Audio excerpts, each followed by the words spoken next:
उन्होंने केवल अपना विकास किया है, उन्होंने केवल अडानी अंबानी का विकास किया है। उन्होंने अनेक वादा किया था, जैसा पहला वादा था कि किसानों की आय दुगनी होगी, क्या दुगनी हुई?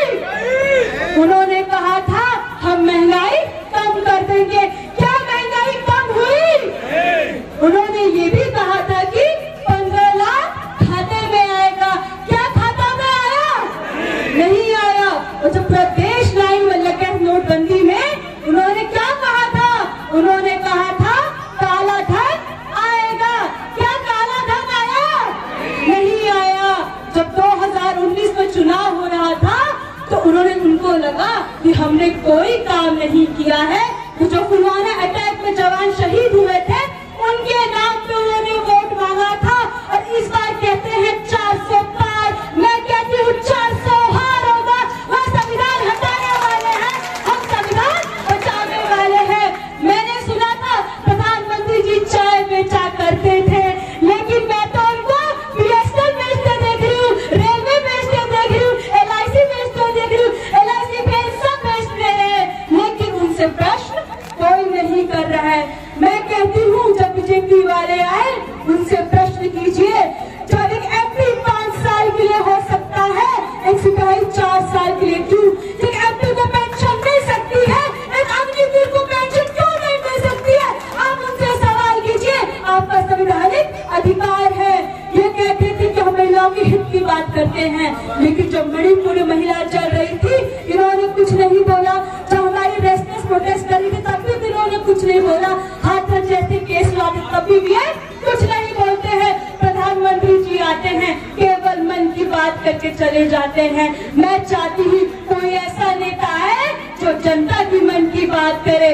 आप लोगों ने सुना होगा इलेक्ट्रल बॉन्ड के बारे में, इनका एक ही स्लोगन है, चंदा दो धन डालो, नहीं तो ED CBI का पद डालो। जब ये नारा लगाते हैं 400 पार का, तो क्यों नफरत के नाम पे वोट मांगते हैं? इनसे प्रश्न करिए, ये डरते हैं। मैं कहती हूँ 14 में आए हैं, 24 में चले जाएंगे।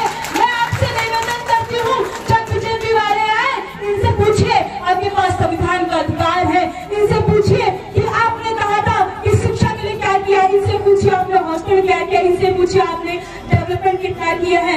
मैंने सुना था स्मृति ईरानी जी रास्ते में चलती हुई सिलेंडर लेके जब 400 का था, उनसे पूछिए आप कहाँ गायब हो गई है, आप कहाँ दिखने नहीं आप? इनसे पूछिए, महंगाई के ऊपर प्रश्न कीजिए। मैंने सुना था प्रधानमंत्री जी कहते थे कि महंगाई कम होगी, लेकिन जब उनसे पूछते हैं महंगाई के बारे में तो मंगलसूत्र लगाने के कहते हैं। जब हम उनसे पूछते हैं कि आपने विकास क्या किया है तो कहते हैं कांग्रेस आ जाएगी तो सारी संपत्ति मुसलमान को दे दिया जाएगा। ये सिर्फ नफरत की राजनीति करते हैं और इंडिया RS में मोहब्बत की राजनीति करती है। मैं आपसे निवेदन करती हूँ, आप प्रश्न कीजिए बीजेपी वालों से, संविधान नहीं रहेगा तो हम नहीं है, संविधान है तो हम है, संविधान है तो हमारा कल है। आप मुझे वोट देंगे, आप नेता चुनते हैं, आप नेता चुनते हैं, आपके पास संवैधानिक अधिकार है, सम्मानात्मक अधिकार संविधान में दिया है। आप सोचिए संविधान नहीं रहेगा तो हम नहीं है। ये चुनाव किसी को न PM बनाने के लिए न किसी को MP बनाने के लिए, ये चुनाव सिर्फ संविधान को बचाने के लिए है। ये चुनाव CJ को आगे बढ़ाने का चुनाव है, ये चुनाव आरक्षण बचाने का चुनाव है। मोदी जी के बारे में मीडिया कहती रहती है, मोदी मीडिया, ये कब उठते हैं कब सोते हैं, 24 घंटे काम करते रहते हैं। हम सोच रहे हैं कि इस बार जनता उनको छुट्टी दे दे, पूरे दिन बैठ के छुट्टी ले और हम संविधान के फॉलो करके काम करेंगे। मैं आपसे निवेदन करती हूँ अपनी बेटी को वोट दे और जिताए। मैं आपके लिए हक की लड़ाई लड़ूंगी, सड़क से लेकर सदन तक, सदन से काबिलों को सुप्रीम कोर्ट तक जाऊंगी। अपनी बेटी को जिताइए, एक वोट संविधान के नाम। जय भीम, जय समाज, जय कांग्रेस। धन्यवाद।